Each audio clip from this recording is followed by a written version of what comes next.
नेपाल को संविधान को धारा 182 को उपधारा 5 बमोजिम माननीय सभामुख जी को भूमिका में इस सभा को अध्यक्षता गर्नुहुने माननीय ज्येष्ठ सदस्य श्री गोविंद बहादुर न्यौपानेज्यू, माननीय ज्येष्ठ सदस्य को अनुमतिले यो शपथ ग्रहण कार्यक्रमलाई अगाडि बढाउन अनुमति चाहन्छु। माननीय सदस्यहरू, उपस्थित सबै मन्त्रालय, कार्यालय, निकायबाट पाल्नुहुने विशिष्ट महानुभावहरू, उपस्थित पत्रकारज्यूहरू साथै सम्पूर्ण महानुभावहरूमा म प्रदेश सभा सचिव रञ्जित कुमार यादव हार्दिक स्वागत तथा नमस्कार गर्दछु। माननीय सदस्यहरू, नेपालको संविधान, प्रदेश सभा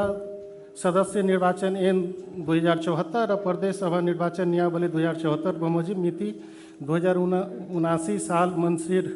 4 गते सम्पन्न भएको प्रदेश सभा निर्वाचनमा मध्य प्रदेशको प्रदेश सभा सदस्य पदमा विजय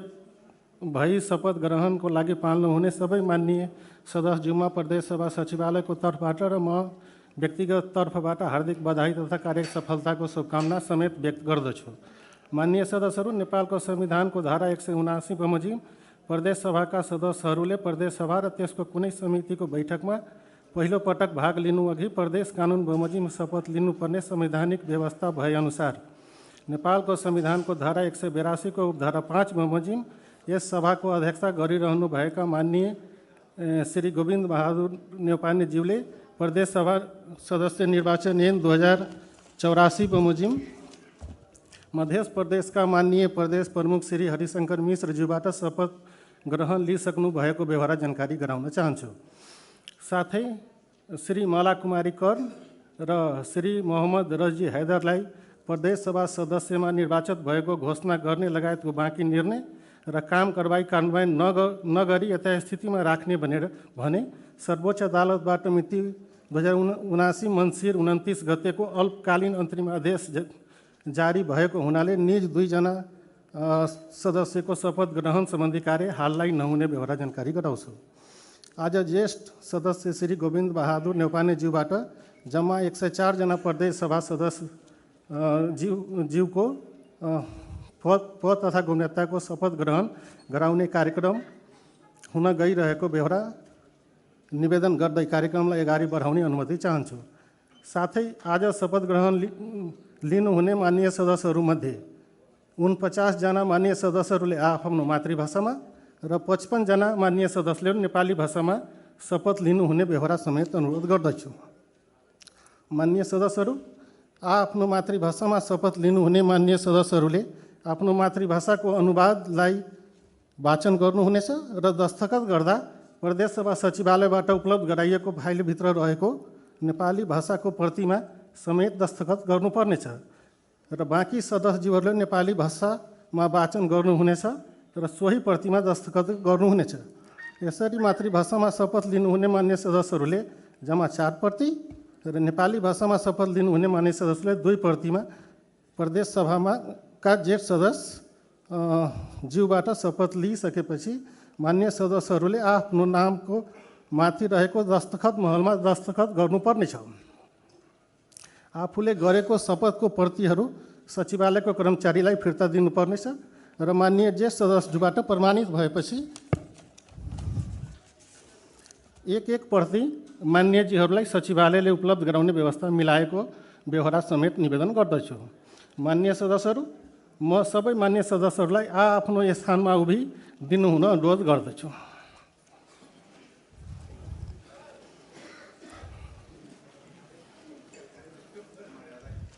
अब म माननीय ज्येष्ठ सदस्यज्यूलाई उपस्थित माननीय प्रदेश सभा सदस्यलाई पद तथा गोपनीयताको शपथ ग्रहण गराइदिनु हुन र सोही बमोजिम मान्य सदस्यहरूले पद तथा गोपनीयताको शपथ लिइदिनु हुन सादर निवेदन गर्दछु। म मुलुक र जनता प्रति पूर्ण वफादार रही सत्य र निष्ठापूर्वक प्रतिज्ञा गर्दछु। ईश्वरको नाममा शपथ लिन्छु कि नेपालको सार्वभौम सत्ता र राजकीय सत्ता नेपाली जनतामा रहेको नेपालको संविधान प्रति पूर्ण वफादार रहँदै प्रदेश सभा सदस्य पद को कामकाज प्रचलित कानुनको अधीनमा रही मुलुक र जनताको सोझो चिताई कसैको डर नमानी पक्षपात नगरी पूर्वाग्रह वा खराब भावना नलिई पदीय गोपनीयता कायम राखी इमानदारी साथ गर्नेछु।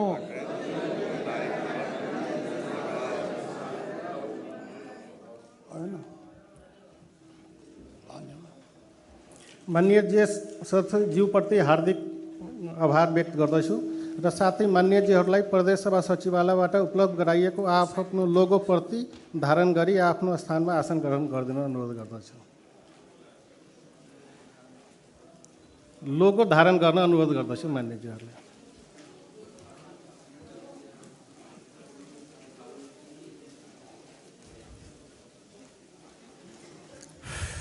माननीय सदस्यहरू, सचिवालयको निम्तौलाई स्वीकार गरी आज मिति 2079 पुस 15 गते शुक्रबार दिनको 2 बजे मध्य प्रदेशको प्रदेश सभा हलमा 8 वटै जिल्लाबाट प्रतिनिधित्व गर्नुहुने नवनिर्वाचित प्रदेश सभा सदस्यहरूले आफ्नो गरिमामय उपस्थिति जनाई शपथ लिई प्रदेश सभा पदको शपथ ग्रहण गर्नुभएकोमा सबै मान्यज्यूहरूप्रति हार्दिक आभार धन्यवाद ज्ञापन गर्दछु। साथै मान्यज्यूहरूप्रति पुनः हार्दिक बधाई र सफल कार्यकालको शुभकामना व्यक्त गर्दछु। माननीय सदस्यहरूलाई यस कार्यक्रममा उपस्थित सबै महानुभावहरूप्रति धन्यवाद ज्ञापन गर्दै म ज्येष्ठ सदस्यज्यूको आदेश र निर्देशनमा प्रदेश सभा सचिवालयबाट प्रदेश सभा सदस्यहरूलाई स्वागत सम्मान गर्दै चियापान गर्ने कार्यक्रम रहेको हुँदा उक्त कार्यक्रममा सहभागी भइदिनुहुन समेत सादर निमन्त्रण गर्दै यो पद र गोपनीयताको शपथ कार्यक्रम ज्येष्ठ सदस्यको अनुमतिले यही सम्पन्न भएको जानकारी गराउँदछु।